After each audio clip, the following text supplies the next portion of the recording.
So an apology at the start of this video today. You may have noticed me quite sweaty yesterday in my previous video. Today I decided I did not need to sweat through my video, so I've got my aircon running and it is a cool 22 degrees today, unlike yesterday. So yeah, apologies for any background noise, and let's get back to our video. Welcome back YouTube to another video. I've decided, yes, let's keep this going. We will try to do a video a day, like I said in the previous video. Let's go for it. Let's see what I can do. Today, my subject will be SDA. What is SDA, you might ask? Well, simply, it is Specialist Disability Accommodation, which is a part under the NDIS, the National Disability Insurance Scheme. So what it basically means is the government will pay a developer or property manager some money to let me live in one of their accommodations. So that means for me, I'm living in an apartment block which is 9 levels high and about 10 apartments per building, and I just happen to rent one. It's been modified with the help of the NDIS under a section called Home Modification, but the developers have also, well, not the developers, the property managers and owners have also helped to make the accommodation a little bit more accessible for me. So they have made the doors wider and some of the benches lower, and and they've automated some doors, and they've made it possible for me to live out in the community on my own, as everyone should. So let's talk a little bit about my journey. In my mid-20s, I had the feeling that I wanted to move out of home, and I think everyone gets that feeling around early 20s, even maybe late teenage years. They want to be away from the parents, and I felt no different, but I needed help, and because I didn't have a strong network around me, I didn't really have the help at hand. So I relied on my family for a lot of my help. And so, I applied for a Department of Housing accommodation. I was on that list for a good solid 10 years, I think, and nothing really came up that I thought I wanted. I was also a little wary of taking anything because I was a mama's boy, what can I say?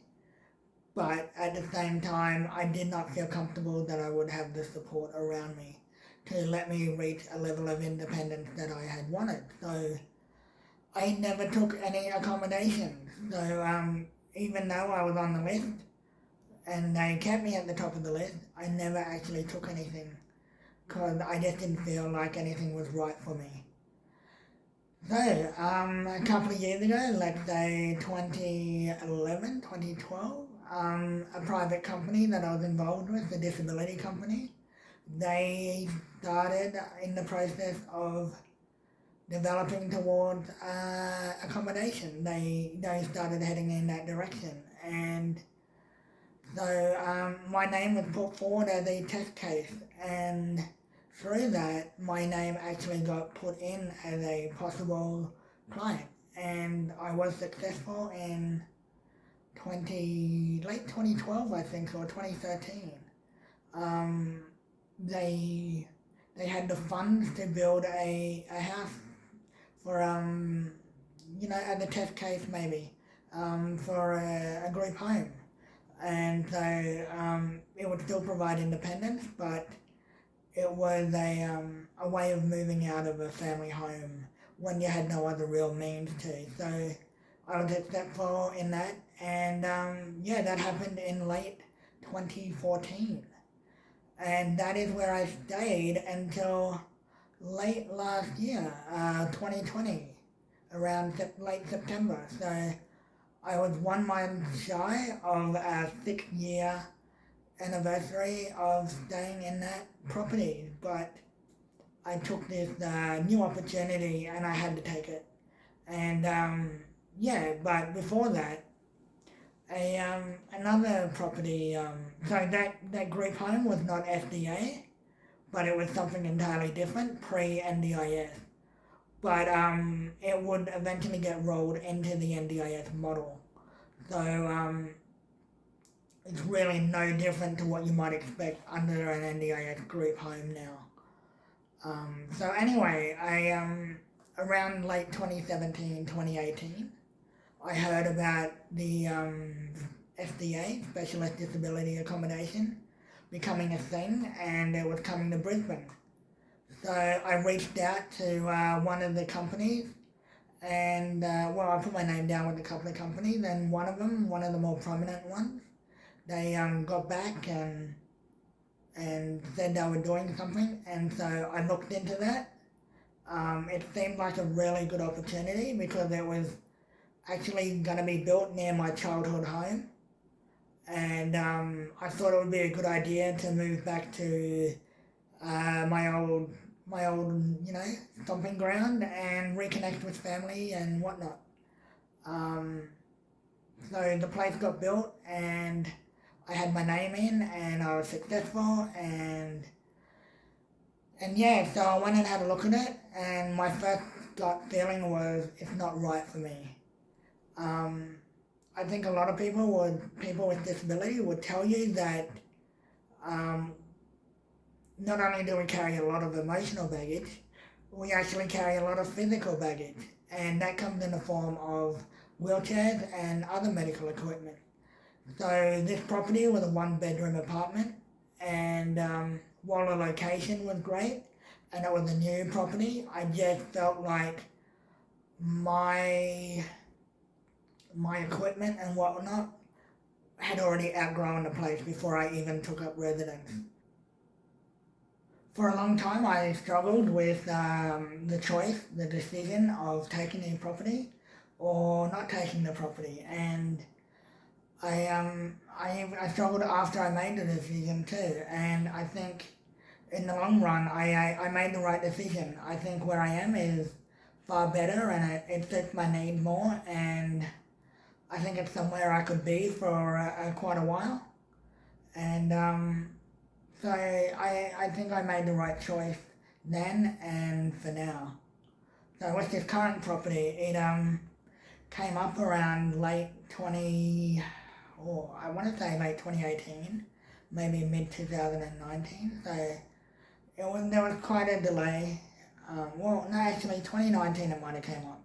So there was quite a delay because of COVID. So originally they were talking about a February, but in the end it turned into September, a couple of false starts too. So that kind of messed my NDIS plan around at the time, but it didn't really affect my accommodation. So I was quite okay with my accommodation, and having that security really let me think more about the possibility of moving out and what that would bring for my future.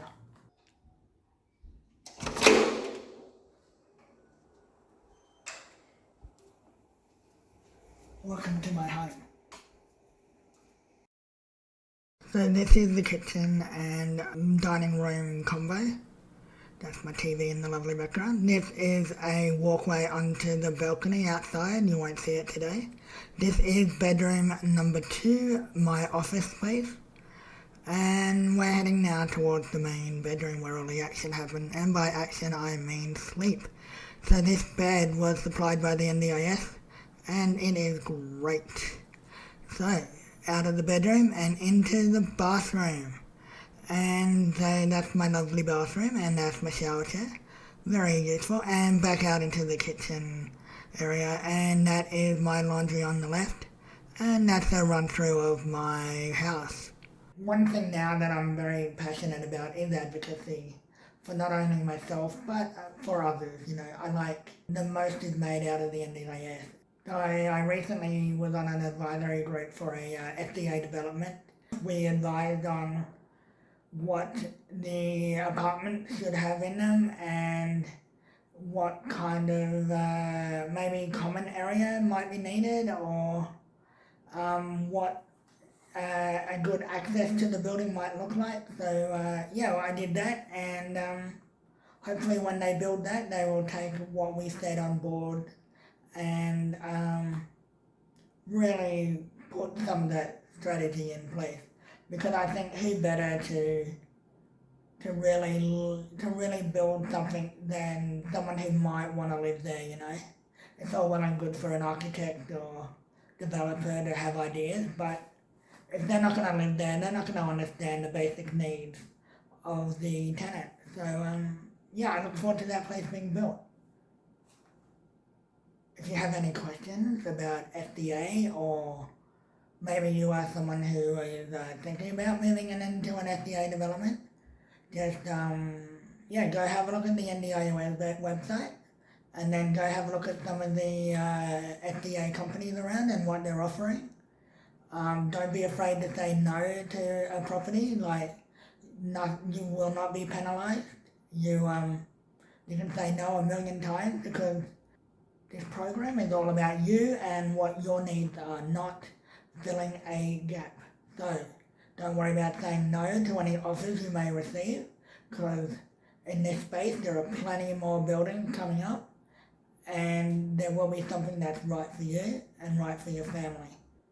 So yeah, thanks for joining me today, and if you have any questions, put them down in the comments below. Give me a like, give me a subscribe, and yeah, I'll see you tomorrow. What will my topic be? See ya.